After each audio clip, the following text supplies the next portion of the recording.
Olá, tudo bem com vocês? Dia 15 de abril, seguimos na quarentena, nossa live diária começando, vamos ver quem está online aqui. Renato, Viviane, sejam bem-vindos, são os primeiros. Flávia, quem mais? João Paulo, Elis, já está por aqui, Débora também, seja bem-vinda. Quem mais? Boa tarde, meu amigo Matheus, do Instituto Dom Literário também já está aqui. Pessoal chegando, hoje temos uma live muito bacana sobre... Muito bacana é ótimo, né? Que palavrinha mais nojenta. Uma live muito boa sobre A Rebelião das Massas, de José Ortega y Gasset. Vou fazer só uns comentários sobre o livro. Obviamente, numa live de mais ou menos 20, 25 minutos, eu não vou nem chegar perto de fazer uma explanação sobre a obra. Eu vou só destacar alguns pontos aí do Rebelião das Massas. Flávia, Canção Nova, claro que conheço, Flávia. Se eu contar para você que uns, 20 anos atrás, eu fui para Canção Nova. Passei um dia lá. Fez o meu curso de Filosofia da Mulher. Pô, que legal, hein? Obrigado. Aliás, agora, até postei nos stories aqui, podem fazer o curso de estudo sobre o amor, né? É um bom momento para fazer esse curso. Tá lá nos meus stories. Vai lá, procura o link para você fazer o curso. Não é nada caro, super acessível. E são 8 aulas sobre o amor, baseada numa obra do próprio Ortega y Gasset, que se chama também Estudos sobre o Amor. Tá? E quem mais está aqui? O Lima, o Maicon Lima, a Vivi, o Sérgio. Pessoal chegando. Bom, vamos lá então, né? A Rebelião das Massas talvez seja um dos únicos livros que o Ortega y Gasset escreveu efetivamente de cabo a rabo, tá? Por que eu digo assim, de cabo a rabo? Porque as obras do Ortega, filósofo espanhol, virada do século XIX para o século XX, sim, Sérgio, eu terminei o livro do Carrère e fiquei muito impressionado, tá? Outras Vidas que Não a Minha. Gostei bastante do livro mesmo, de verdade. Fica aqui a indicação, Outras Vidas que Não a Minha. Saiu pela Alfaguara, tá? Então, o Rebelião das Massas foi talvez o único, que eu me lembro aqui, um dos únicos livros que o Ortega escreveu de cabo a rabo, pensado como livro. Porque a maior parte da obra do Ortega y Gasset, que é o precursor da chamada Escola de Madrid, toda a filosofia espanhola que surgirá a partir dele, uma filosofia realmente espanhola, né? Realmente uma filosofia com um cariz espanhol. Toda a obra dele é uma reunião de artigos, uma reunião de ensaios, né? O Ortega era filho de jornalista, tinha uma veia jornalística também, até por isso aquela clareza dele para escrever, né? Uma maneira tão acessível, né?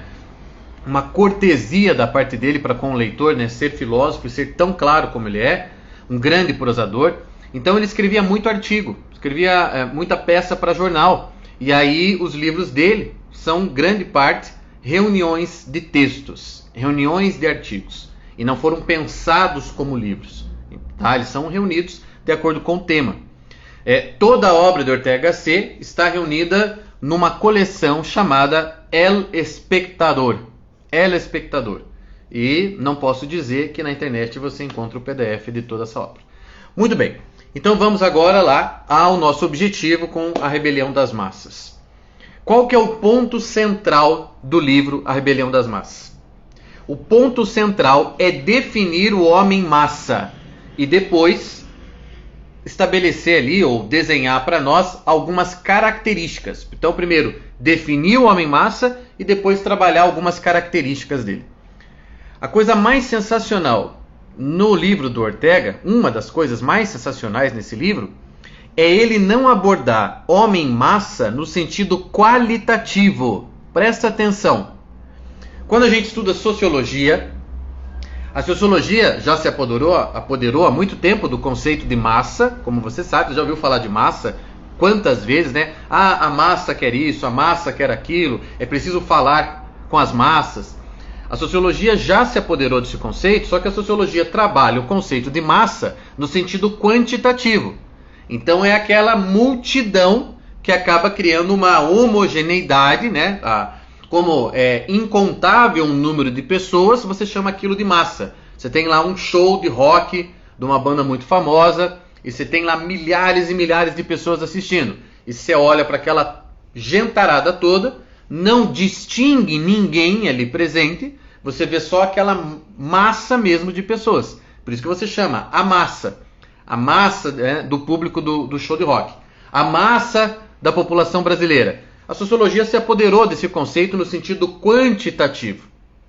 A grande contribuição de Ortega, e a partir dele outros estudiosos vão trabalhar em cima disso, é propor um conceito qualitativo de homem-massa.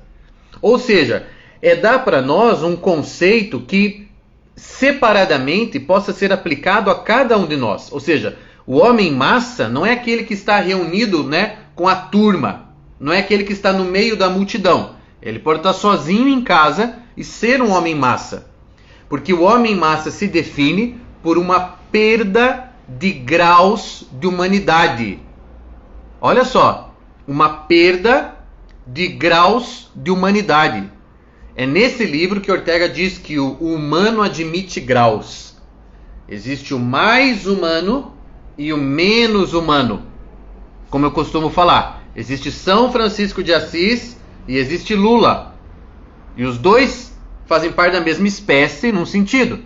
Noutro, eles são de espécies diferentes. Como Ortega mesmo diz, num sentido você nasce homem, noutro você se torna homem. Olha que maravilha. Essa parte, esse sentido em que eu me torno homem, são aquelas minhas escolhas, são aquelas minhas ações, meus atos, minhas decisões que vão me dando humanidade, que vão me fazendo mais humano. E o homem-massa é aquele justamente que fez aquelas escolhas que o deixaram nos andares debaixo dos graus de humanidade. Deu para entender isso aqui? Então, o conceito de homem-massa para Ortega C é um conceito qualitativo e não quantitativo, como é na sociologia. A reunião da massa. Um homem sozinho, um homem dentro de casa sozinho assistindo televisão, é possivelmente um homem-massa. As qualidades dele são muito pequenas, são muito baixas. O aproximam daquilo que Ortega lembra o barbarismo, a barbaridade, o homem bárbaro, como Julián Marías lembra, bárbaro significa aquele que balbucia, aquele que não domina a linguagem, tá? Por isso que os romanos chamavam os que não falavam latim de bárbaros, porque não dominavam o latim. Então, que interessante você pensar que a ver pela ótica do Ortega C, talvez eu e você sejamos homens massas. A depender das qualidades que nós tenhamos atualizadas dentro de nós. Se isso nos eleva em termos de graus de humanidade, ou se isso nos rebaixa em termos de graus de humanidade. Olha que maravilha isso daqui. O que Ortega lamenta ao longo do livro é que algumas características, algumas qualidades superiores do ser humano, qualidades que são buscadas e alcançadas a depender de cada um, da busca individual de cada um, essas qualidades superiores parecem estar sendo perdidas. Estão sendo perdidas nessa sociedade de homens massa. Entende? Porque o homem massa não aspira às coisas superiores. O homem massa não deseja, não tem fome das coisas superiores. Ele se contenta com as coisas baixas, ele se contenta com as coisas pequenas. Sabe aquela... Um pouco tem aqui da fábula da raposa e as uvas, entende? As coisas do alto são muito difíceis de serem alcançadas. Os graus mais elevados de humanidade são muito difíceis de serem atingidos. Então, eu nem queria mesmo. Essa é a fábula da raposa e as uvas, As uvas estavam difíceis de serem alcançadas, daí a raposa diz, eu nem queria mesmo. Uma parte de nós, que seria aqui um protótipo, um exemplar do homem-massa para Ortega C, age exatamente assim na vida. Dá de ombros para as coisas superiores, para os bens espirituais, porque sabe que são difíceis de serem alcançados.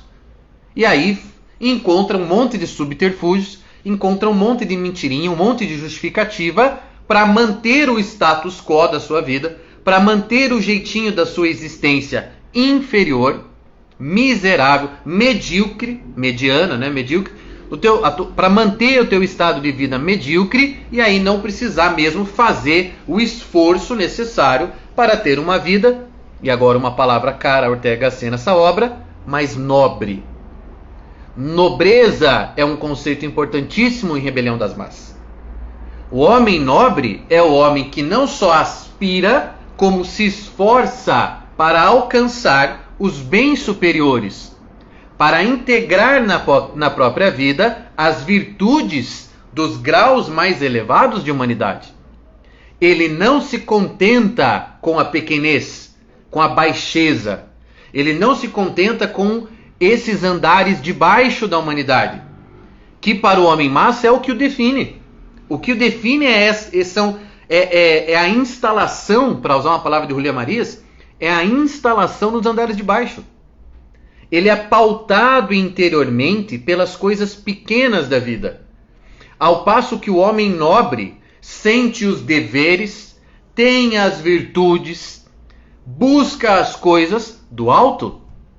E é por isso que ele é nobre. O conceito de nobreza, apesar de historicamente, politicamente, estar ligado no Ocidente a uma questão de hereditariedade, eu sou filho de nobres, então também sou nobre. Do ponto de vista antropológico, e esse é o meu ponto, e é só isso que me interessa, estou nem aí para a hereditariedade nesse sentido. Do ponto de vista antropológico, a nobreza se conquista. Ninguém nasce nobre do ponto de vista antropológico. Aqui pergunta o Mateus, é uma característica do homem massa se definir pelas classes, raça, orientação sexual? É uma característica do homem massa se definir porque toma uma dessas classificações como sua identidade. Então, você perde a questão da individualidade, você perde a questão da autoria da própria vida, da autonomia, né? Eu impor regras para mim mesmo. Você perde a particularidade da existência e você se imiscui numa imagem de classificações. Ah, sou gay, sou negro, sou feminista. O indivíduo se esconde num coletivo, por detrás de um coletivo, e isso sim é também indicativo de massa. Cadê a qualidade que o individualiza? Não podemos esquecer que massa é sinônimo de homogeneidade. Quando eu me destaco das outras pessoas, quando eu me separo das outras pessoas por um esforço individual meu, isto é a busca da heterogeneidade, é a riqueza da vida humana. Duas pessoas não são iguais, não podem ser iguais. Entende? Elas não podem ser iguais. Se duas pessoas, né, mesmo filho do mesmo pai e mesma mãe, dois irmãos, se eles são iguais, pensam iguais, têm as mesmas aspirações, respondem igualmente à vida sempre, todo instante, é óbvio que isso é definido desde fora e foi encaixado na vida dos dois de maneira homogênea. Não há resposta autoral, não há resposta individual. Então sim, uma característica do homem massa, no nosso tempo atual, é ele se imiscuir em coletividades que respondem por ele. E você sabe que se você for a uma reunião de feministas e não falar e repetir as mesmas coisas faladas nas reuniões delas, você vai ser execrado do grupo. Esse é o conceito de massa, esse é o conceito de coletividade, esse é o conceito de homogeneidade.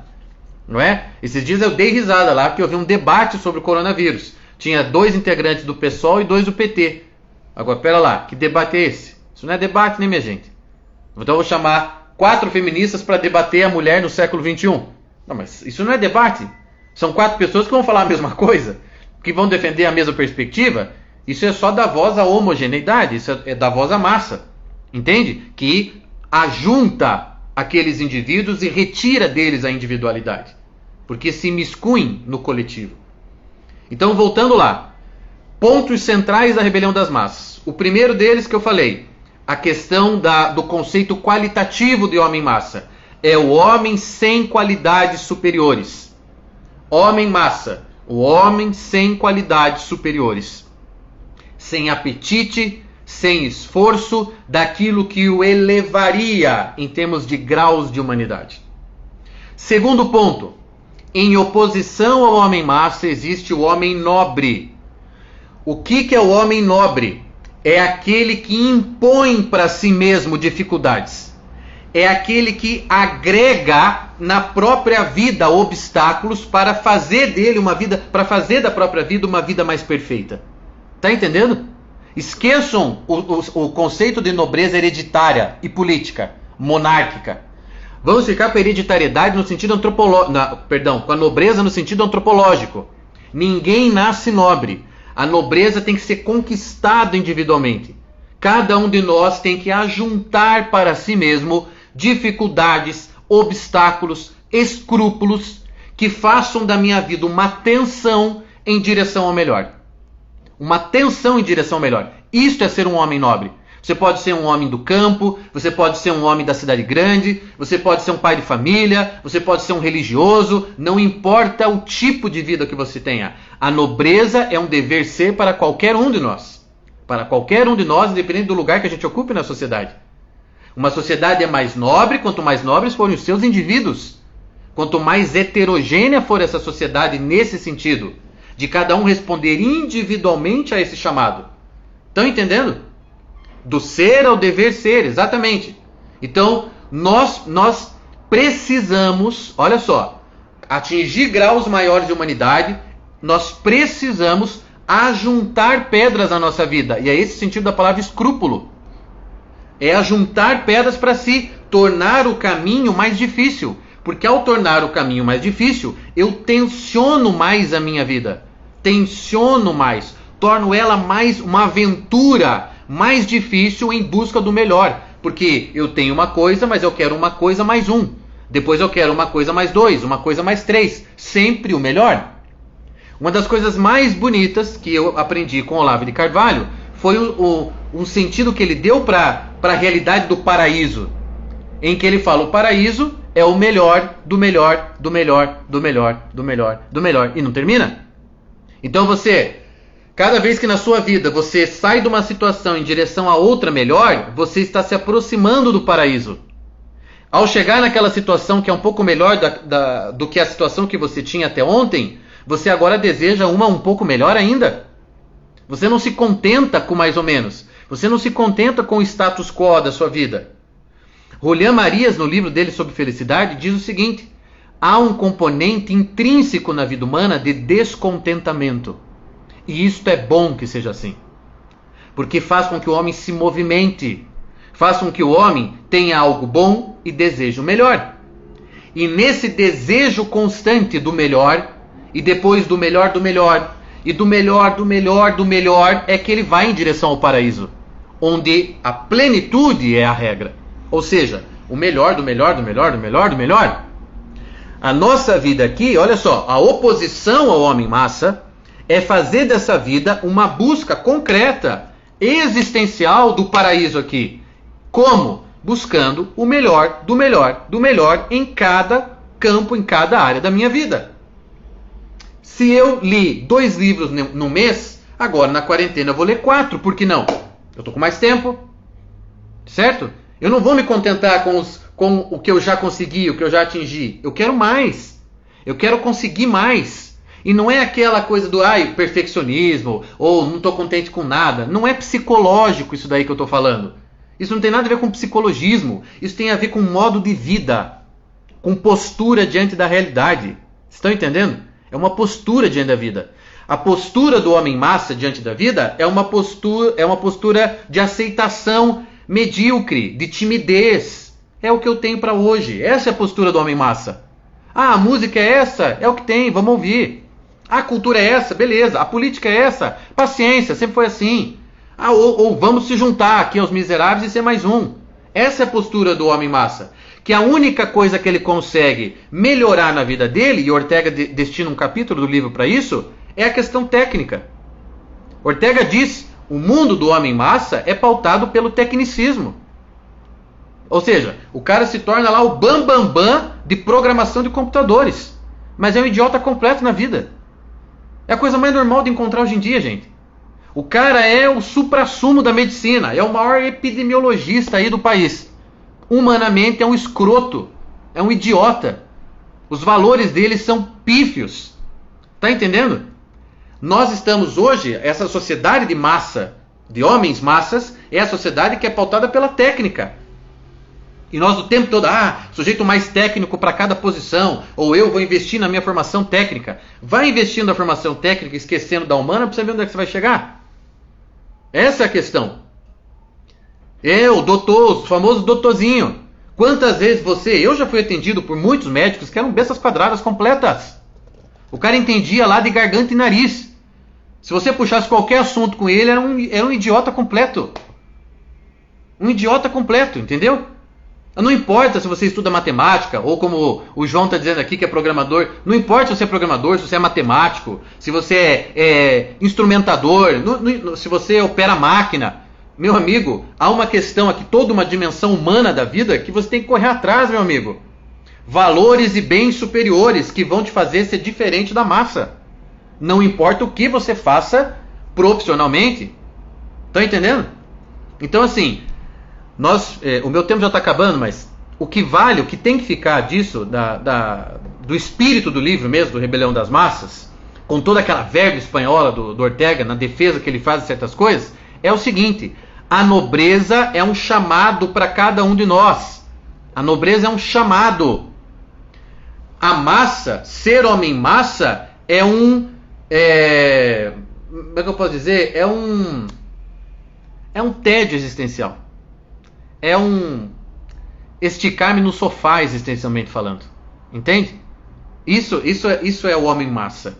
É o empurrar com a barriga. Ter o domínio técnico, esquecer de tudo que é humano, que mereça ser alcançado, ser atingido. Entende? Agora, o homem nobre é aquele que não está contente existencialmente. Porque ele quer mais, ele quer o melhor. Ele aspira ao melhor. É isso que faz da vida dele um movimento contínuo em direção ao paraíso. Ainda que Ortega C não acreditasse lá muito em paraíso. Mas a gente pode fazer essa leitura tranquilamente do livro dele. O meu amigo Saulo aqui. Uma sociedade pautada pelo positivismo celebra o homem massa. Perfeito, Saulo. Né? Nós estamos numa sociedade positivista. Nossa bandeira é positivista. Ordem e progresso. Ou seja, havendo progresso, havendo crescimento técnico, tá tudo bem. Tá tudo bem. Estamos nós aqui, progresso técnico não parou no Brasil. O Brasil, desde a época de Getúlio Vargas, progresso técnico só avança. Nós somos excelentes, inclusive na área da medicina. Nós somos excelentes em uma série de áreas. Tem que também jogar fora um pouco aquele complexo de vira-lata que é comum no brasileiro. O Brasil é de ponta em uma série de áreas. Mas e daí, entendeu? E o que é que isso ajuda a gente a viver mais humanamente? A ser homem e mulher melhor? Muito pouco. Isso soluciona questões práticas para nós. Mas isso não preenche o espírito. O tecnicismo não preenche o espírito. Ele soluciona praticamente questões pontuais. Mas ele não preenche a vida. O preenchimento da vida não virá da técnica, em hipótese alguma. Entende? Mas que sim, a nossa sociedade é positivista e celebra a técnica. Celebra isso daí. Aristóteles já dizia que no século IV, a maior virtude do ser humano é compartilhar aquilo que experienciou com seus semelhantes. Quem mais? Descrevendo em palavras tudo isso que pensamos, porém não consigo sintetizar. Ok, obrigado. Gente, é isso, tá? Quero agradecer a presença de vocês aqui. Prometo voltar mais vezes às obras de Ortega, fazer mais lives sobre livros dele, livros do Julián. Meu papel aqui é esse também, né? Como um porta-voz aqui da filosofia espanhola, como eu me identifico ser. Exato, por isso que a religião é importante, né? A religião não pode assumir para ela a linguagem tecnicista. Ela não pode cair nesse engodo, entende? O Papa, quando falar, tem que falar desde um andar espiritual mesmo com a gente. Ele tem que falar desde um outro lugar com a gente. Ele não pode assumir essa linguagem tecnicista. Deixe isso para os técnicos, né? Os técnicos vão resolver questões práticas da nossa vida. Não esqueça que Aristóteles colocava a medicina como ciência prática, tá? Então, quando o médico vier querer te dar lição de moral, lição de vida, você joga fora o que ele falar, a depender de quem seja o médico. Tá bom? Muito obrigado pela presença de vocês aqui. Nos vemos amanhã. Temos muito mais live essa semana. Tem live sexta-feira com a doutora Caroline. Na segunda-feira que vem com a Inês Carvalho. Enfim, estou programando, tentando preencher mesmo aqui de conteúdo essa página para ajudar vocês aí na época de quarentena. Muito obrigado, um abraço, boa continuação de semana para todos vocês. Tchau, tchau.